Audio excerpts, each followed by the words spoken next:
You're listening to the Corbett Report.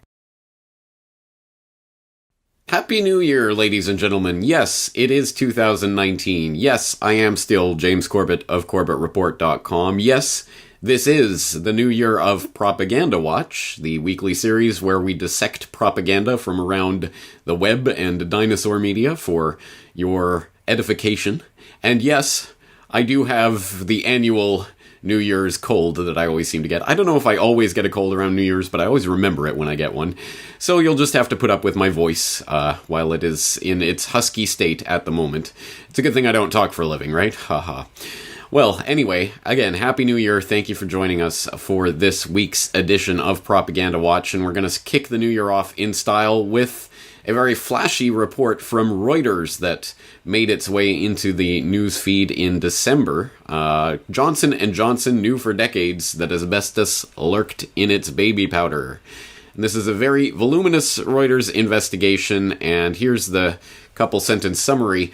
J&J Johnson & Johnson has been compelled to share thousands of pages of company memos, internal reports, and other confidential documents with lawyers for some of the 11,700 plaintiffs now claiming that the company's talc caused their cancers, including thousands of women with ovarian cancer. As a Reuters examination of many of those documents, as well as deposition and trial testimony, shows that from at least 1971 to the early 2000s, the company's raw talc and finished powders sometimes tested positive for small amounts of asbestos, and that company executives, mine managers, scientists, doctors, and lawyers fretted over the problem and how to address it while failing to disclose it to regulators or the public. Now, this, as I say, is a very voluminous report and some interesting, I don't know if I'll use the term bombshell, but some very interesting information about Johnson & Johnson, what it knew about its baby powder for a long time. But this will, of course, come as no particular surprise to long-term viewers and readers of the Corbett Report, specifically my 2016 editorial on Everything is Super Swell at Johnson & Johnson, folks. Just don't mention the baby powder cancer, where we looked at this story for the first time. And back at that time, it was only about 1,200 women who were suing Johnson & Johnson for their ovarian cancer being caused by the Johnson & Johnson baby powder, which they'd been applying to their private parts for decades, as Johnson & Johnson's ad campaigns had told them to do. Well, that didn't work out so well for those that developed ovarian cancer. And as I say, back in 2016, it was 1,200 women that were suing.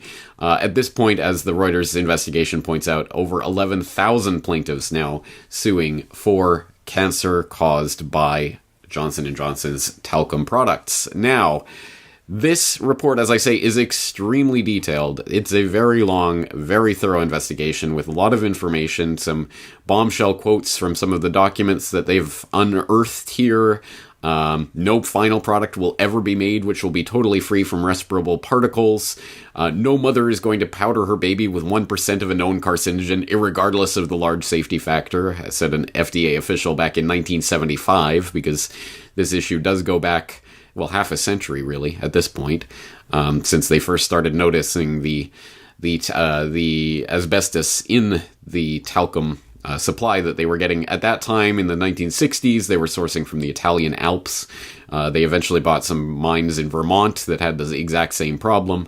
And as this report shows, it's all throughout, scattered throughout decades of internal corporate memos and documents that they knew about this problem and were working on ways to handle it. One of the most interesting parts, way down at the bottom of this investigation, if you're interested in the crisis of science and peer-reviewed research, I would direct you to A Guiding Hand on Talc Safety Research down at the very bottom of this report, where they go through the point that Johnson & Johnson in 1973, looking to head off some of this criticism, commissioned a scientific report, quote-unquote scientific report. They paid for and told the team what they wanted, which was a study that would show that the incidence of cancer in these subjects is no different from that of the Italian population or the rural control group.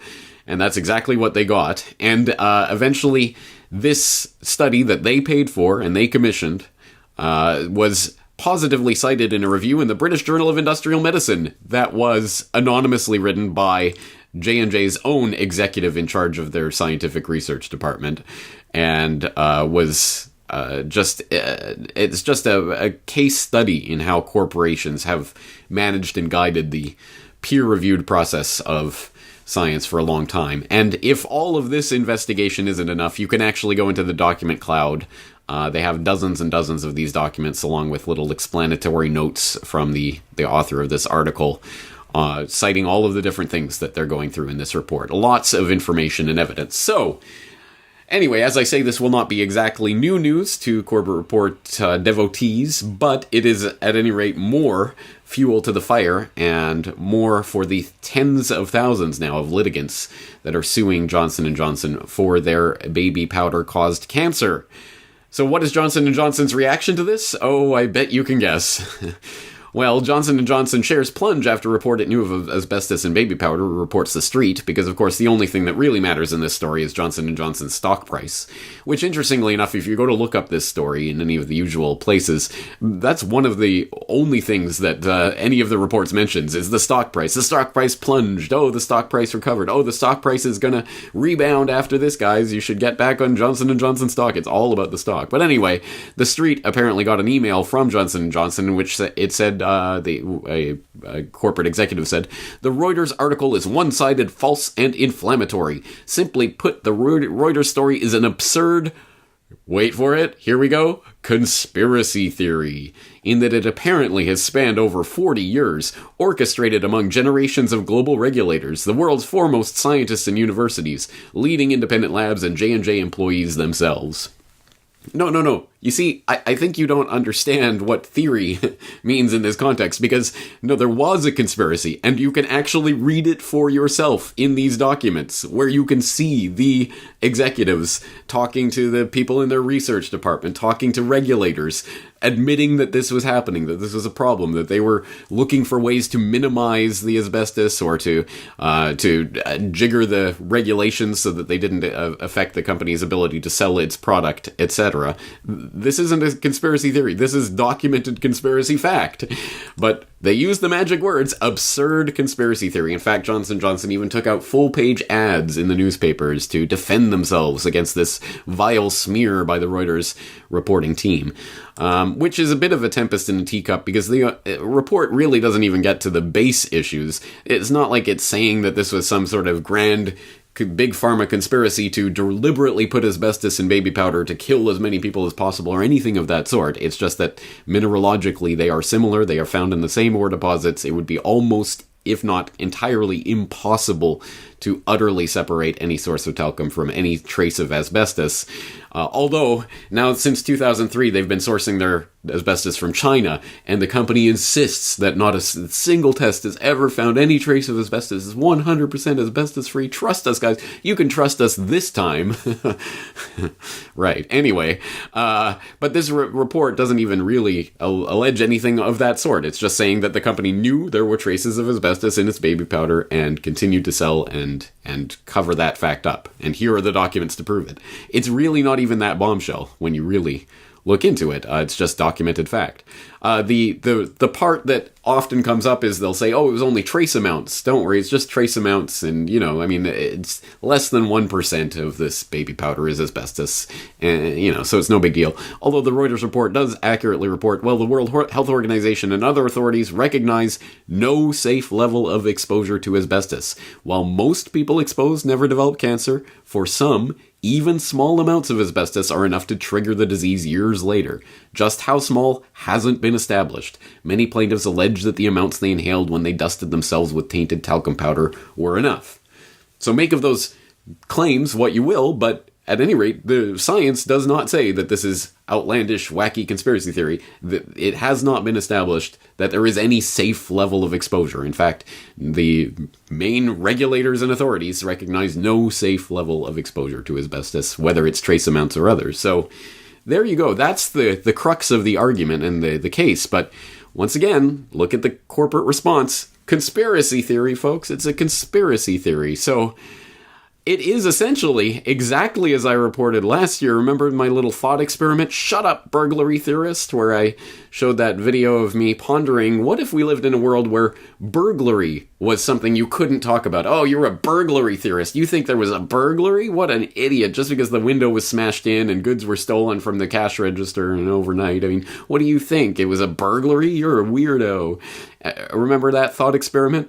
And how... Well, we could essentially, I mean, we know it would be the burglars who would benefit from that the most, and no one could even talk about burglaries because, oh, that's a burglary theory. Well, actually, here is that defense in use. It's just in the corporate defense of conspiracy theory. What, you think that we would sell something that we knew wasn't safe? Conspiracy theory. And the question is, would the media lap up this angle on the case? So you better believe they would. In fact, every single interview that you'll find about this Reuters article that came out at the time last month notes precisely that. And on what ground is Johnson & Johnson saying that your piece is a complete conspiracy theory? I don't know. You'd have to ask them. I don't know, you'd have to ask them. Yeah, you would have to ask them. And it's not just one interview, it's, as I say, every interview. Well, joining us now is the Reuters reporter who broke this story, Lisa Girion from Los Angeles. Lisa, welcome. Thank you. What would you like to say in response to these charges that this isn't a conspiracy theory you're reporting this morning? Literally opening the interview. What would you like to say to the response that this is a conspiracy theory?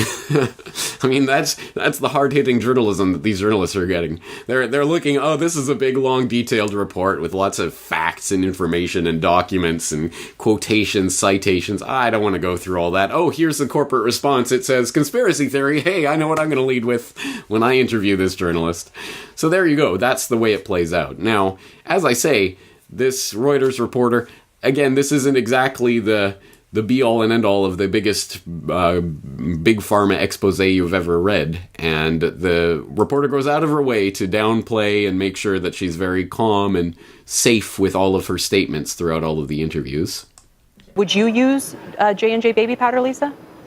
I don't think what I do really is relevant. No, I'm just curious, because I'm sure maybe now even, friends, family members might be asking you, hey, what do I do about this? And I think that's a question for U.S. consumers, but don't mean to put you on the spot. No, well, let me just say, my report does not at all talk about the products that they're selling today. I haven't looked at, there's no evidence that what they're selling today has any asbestos in it. All right, so that's the way that they handle that in the interviews, and you might think that's a bit mealy-mouthed and not pushing it enough, but I think when I first picked up on this story from Morning Monarchy last month, James Evan Pilato made, I think, a very good point about this, namely... So that's Reuters' Lisa Girion talking to CNBC and speaking very measured and making sure to cover her own ass. Now, she's not going to go down the road that Oprah did and lost big time to, of course, remember the cattleman? Because Oprah basically said, ooh, meat's nasty, I ain't eating that shit. So if Reuters' Lisa Girion said, oh, God, I don't use that stuff, then they're going to be able to say, she's tainting it with her own sort of personal feelings. Yeah, I think that's exactly it. Basically, that is a trap gotcha question. Oh, look, she's got some kind of vendetta against Johnson & Johnson, that she's making this personal. Oh, she won't use their products. Oh, she's, of course, that isn't what this report is about. This report is about the historical example that we know from the 70s to the 90s when they were sourcing this talc from the Italian Alps, that it did contain traces of asbestos. This has nothing to do with what they're selling on the shelves today. So, trying to bring that into the narrative is in itself a type of gotcha that would have, if she had responded by saying, I don't use it myself, or I don't think anyone should use it, if she said anything of that sort, then of course that's exactly the way Johnson & Johnson would spin it. Then everything would be about this reporter.